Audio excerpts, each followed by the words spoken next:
at this point, we've talked a little bit in this series about reputation, where you can go out and find out about any agency before they even know that you're interested in them. And there will also have then been, when you get in touch, normally an agency will say, look, well, here's the kind of thing we can do. And it might be quite generic. It might be like a creds deck and some case studies. And maybe you've done a couple of phone calls already. So the chemistry phase is about, like, is what's in front of me now, is that consistent with what I've been led to believe so far? And if it feels like they're not the same company, the same agency, then that doesn't feel right. That's a bad sign. I think also too, it's worth asking questions to try and work out how easy it is to do business with this agency, because a good relationship doesn't require loads of hard work and babysitting. So ask the agency questions about ways of working, processes, what's the briefing process, what's the sign-off process, how your agency will extract information from your subject matter experts. And again, this is all a good way of ascertaining whether there's chemistry or not with your agency, and whether the agency aligns with your way of doing things as well. 1, 2, 3, 4.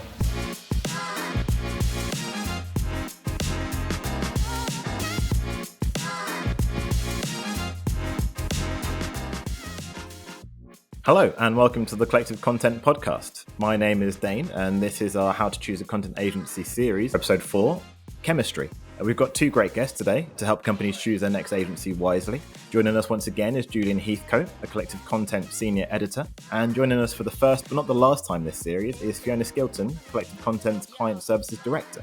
And if you want to get your hands on more expert advice on this subject, then please check out the full Collective Content How to Choose a Content Agency guide available on our website, link in the description. But right now, also joining us is Collective Content Managing Director, Tony Hallett. Hi, Tony. Hey there, Dane. Good to be back here and good to be getting into the sort of the meat of starting to reach out and speak to different agencies. 3, 2, 1, yeah!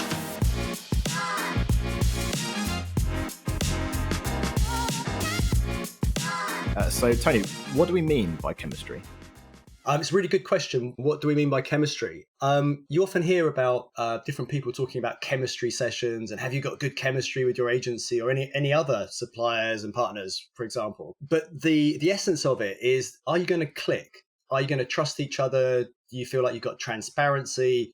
Are these people you can talk to when things aren't going well and course correct? That's just a star for 10. It's absolutely a question which I'm going to hand over now to Fiona and Julian. Fiona, as Client Services Director, chemistry is a massive thing for the long term, as well as the initial sort of choosing. What have I got wrong, basically? Well, I don't think you've got anything wrong there, Tony. I think that chemistry is a really important part of any relationship in your life, whether it's personal or professional relationships. So you're going to want to think about how easy things are going to be if you do business with this agency. So that's something very important to try and ascertain at the outset. A chemistry meeting in person, ideally. Sometimes that's not possible. Sometimes it might have to be a video call, cameras on. But ideally, you do it in person because you can really get a feel for the agency that you're going to be working with. There's a lot to be said for body language and facial expressions. And you can really tell quite a lot during that chemistry meeting about whether these are people you're going to get along with or not. And I think that's really important what you said there, Fiona, to see the whites of someone's eyes. And and it could be a video, it could be better in person if possible. Not always possible these days because we work so internationally. But I think if you start out with a bad feeling about the people you're going to be working with, then you should try and trust that. Your gut is really actually quite a strong important for all types of things when it concerns relationships. And you're going to spend, it's intimate, you're going to spend a long time with these people and you're going to want to trust them. So listen to what your body's telling you as much as what your intellect's telling you when you meet. Yeah, and I think the honesty point is really important there, Julian. So you're going to want your agency to be really transparent with you. So that's really key in terms of building trust. Honesty, that's my number one value. I think I value it higher than things like humility, because asking, I think it's important as well, to ask those different types of questions to understand what they, what they're going to, to know what they're going to come back with. And if you're not quite sure, I think asking certain questions of how they work, what you can expect from them, you'll soon start to get an idea of if you can have that chemistry, if it can develop. But it's not something that's going to come naturally anyway. It's not necessarily a thing about liking someone and being your best friend. It's can they do the job and can we work together? I think that's, at a professional level, that's really important. Yeah, definitely. Sometimes clients and agency folk do become best friends. So who knows? Yeah. Who knows? But I think that something really important as well is listening to your gut, and not listening to your gut is your own red flag. So just be very aware of that as well. Something to ask about is the people that you meet in the chemistry session, are they going to be your agency team, or are they people that are just being parachuted in for the chemistry session? If that's the case, you definitely don't want that. You want to be meeting the people that you're actually going to be doing business with. Jumping in there, Fiona, I want to see the look on people's faces when you ask them that, and then they have to turn around and say, actually, no. Or are they lying? And then your gut picks up on it. It sounds like a Rob Mayhew bit, to be honest, that you see on LinkedIn or TikTok or somewhere. Definitely. There's a lot of memes and Mickey taking videos to come out of that for sure. It's also a two-way street. So your agency is going to be looking for honesty and transparency from you as the client as well. So the chemistry session is a really good opportunity for everyone to lay their cards on the table. What other factors would you need to look out for in regards to transparency from an agency, either around billing or how you're going to work with them? Tony? Yeah, I always jump in with the financial thing. Although Fiona's very good at jumping in with the financial questions and answers as well. But I'll quickly take the floor for a few seconds just to say it is not rude to ask about pricing and ways of pricing and working up front.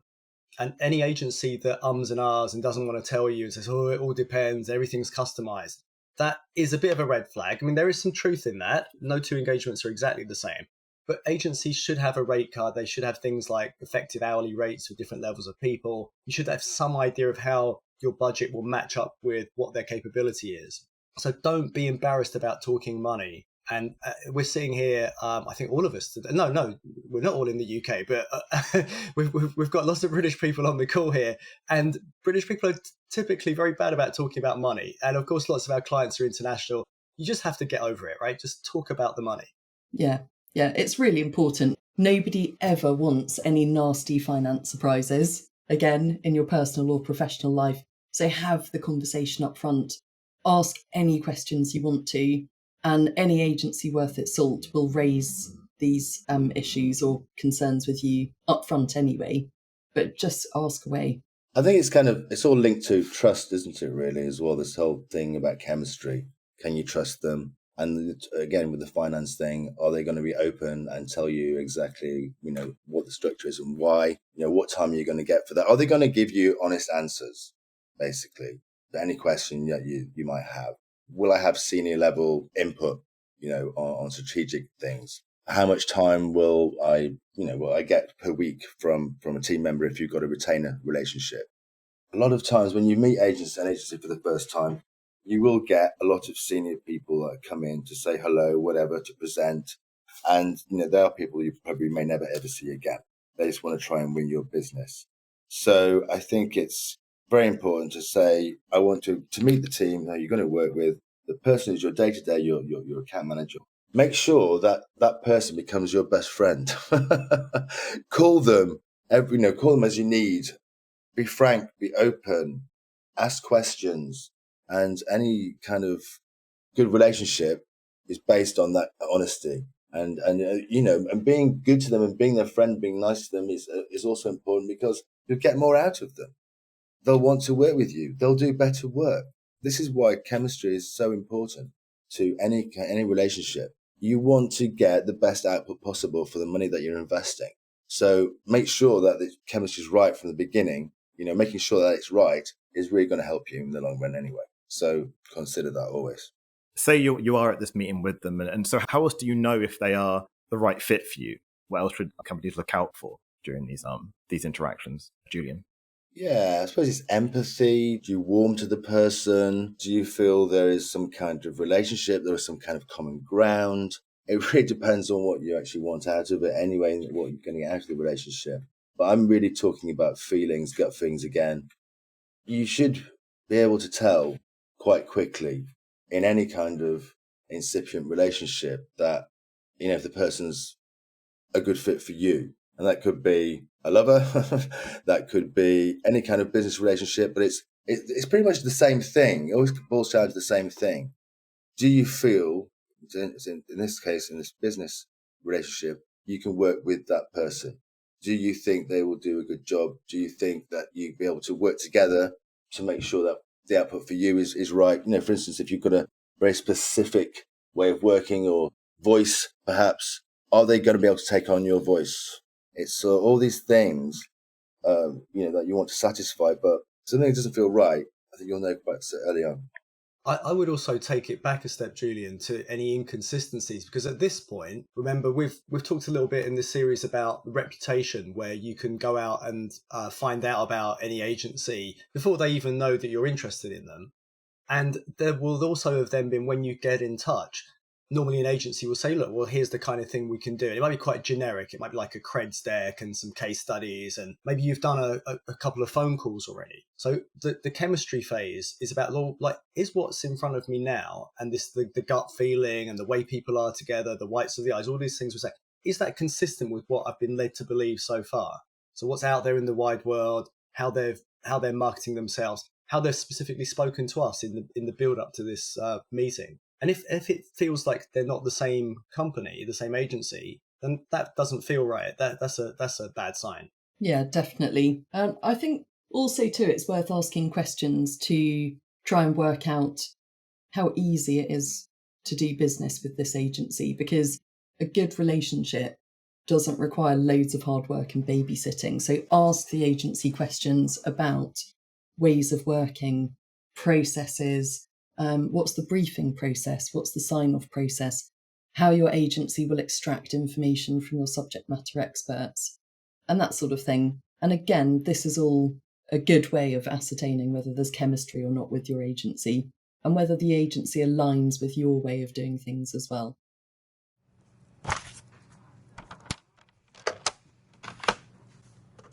Tony, how much of a difference can getting to know your agency really make then?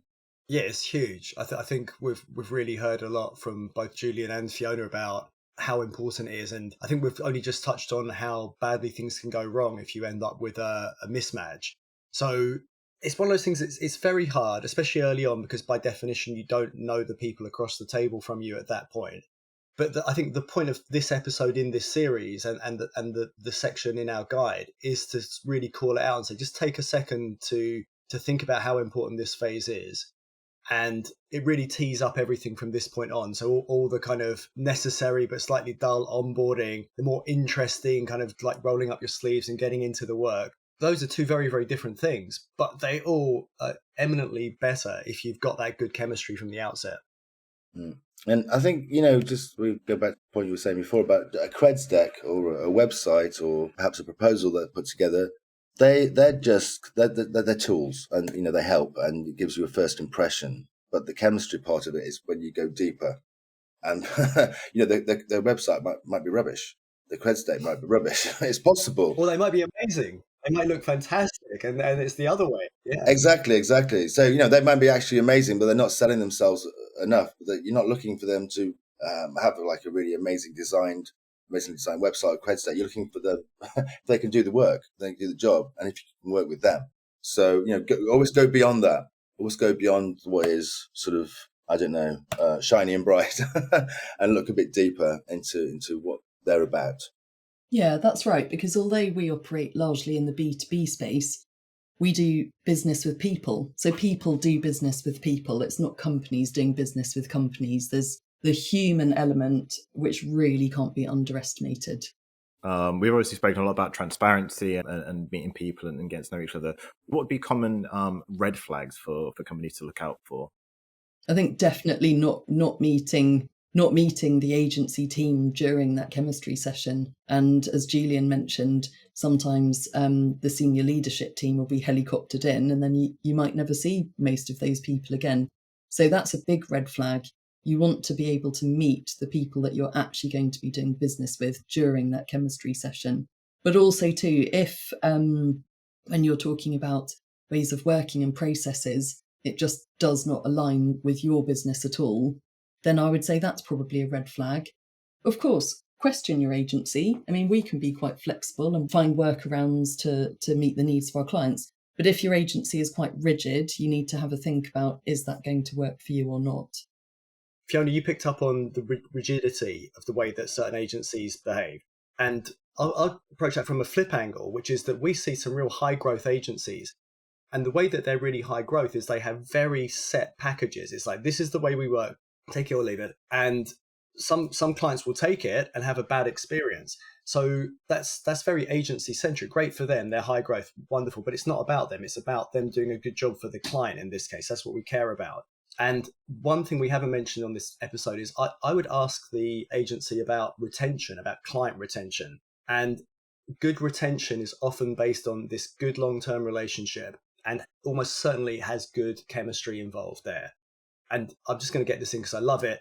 The flip side to good client retention is also good staff retention. And the two often go hand in hand. You've got a happy agency with good people who are doing great work. You'll have happier clients as well. So I've said everything in that answer.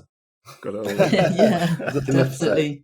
Think something else as well. A question to ask yourself is, are these people that I could actually go for a coffee with or a drink with or lunch? Tony and I had a wonderful chemistry session with a prospect last week, and I'm not sure I've ever laughed so much in a chemistry session actually. So we came out of that feeling really good and really, really hoping to work with this guy and his business. So enjoying yourself during the chemistry session as well. Why not? Yeah, laughter is a great sign. That's Yeah, it. laughter is Yeah. fantastic. And in terms of, I mean, in lots of facets of life and working culture, like laughter is a good indicator that you've got a good culture. And in the context of a chemistry session, if you think about the flip side, when there's no laughter, that's often because people are treading on eggshells, everyone's very nervous, and people don't want to make mistakes.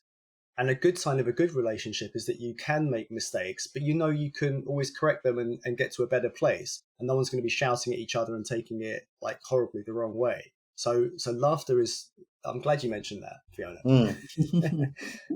I think there's it is, quite quickly when you start to speak to someone, if you've got sort of a feeling of that they can see there's a common ground. You share something, they respond quickly to you, the conversation is free flowing, those sorts of things, and obviously laughter is great. But I think you know pretty quickly if that's going to work, if the relationship's going to work by the way the person responds to you. That's another thing I think I always look for myself. So we've sort of discussed what an agency can do from their side, but then is there anything that a client can do from their side to build and manage chemistry effectively, Julian? Yes, absolutely. And from the beginning as well, it's very important that you establish a good relationship with whomever you're going to be working with. And that means it's things like giving them proper briefs. It's things like, making sure you put in time to talk, have regular meetings, all these things. What you invest in the relationship, you'll get out. You'll get as much out as much as you invest as you put in. It's very important to do that to start with. And to continue the relationship, you need to nurture it and maintain it like you would any relationship. If you want your agency to do good work, you have to give them also have to give them a helping hand. Fiona? I think when a client or prospect has an appreciation of everyone needing to eat, that's definitely a good thing. So really, I think if a client or prospect is looking for an agency to become an extension of their team, that is a really great way of looking at things. So it's less of a client and supplier relationship, and it's more a partnership going forward. So I think if as a client you can go into a chemistry meeting with that mentality, then you're setting yourselves and your agency up for success. Yeah, I'd add to that it's that a client mindset that says, we want you to be successful too. And what can we do to help you get on as an agency, or even the individual, the account director and the main creatives and everyone else that's on an account. That is a really healthy early sign. So the success is a two-way street. And this idea of the agency needs to eat, everyone needs to eat, the agency has to make money too. Otherwise, what's the point of them being there for you? both sides need that kind of corporate success. And the last thing I would say is that a good chemistry phase and a good chemistry session, the agency, you should be getting the vibes that they're also weighing up whether they're going to choose you. If it feels like they're going to take your work no matter what, I don't think that's really a great sign. So look out for those signals, and it's absolutely valid for an agency to get to this point and turn around and say, you know what, we thought this was a really good fit. Turns out it's not. If that happens, don't take it badly. It doesn't happen that often. But again, it's a good, healthy sign, and you move on because someone else will be the right fit. This is the Collective Content Podcast. This is the Collective Content Podcast. This is the Collective Content Podcast. Thanks so much. Thanks to both our guests today, Fiona and Julian. And thank you to you as well, Tony. Great. Thanks, everyone. Thank you. Thank you very much. Cheers. Yeah, it's really been great chatting with you about such a key element when it comes to choosing a content agency. And thank you to the listeners. Please join us next time where we'll be looking at what actually happens once you've chosen the right agency and begin onboarding. But in the meantime, don't forget you can always get more quality insights in Collective Content's How to Choose a Content Agency guide on our website. Links will be in the description. Check it out and let us know your thoughts on Twitter and LinkedIn. So until next time, take care.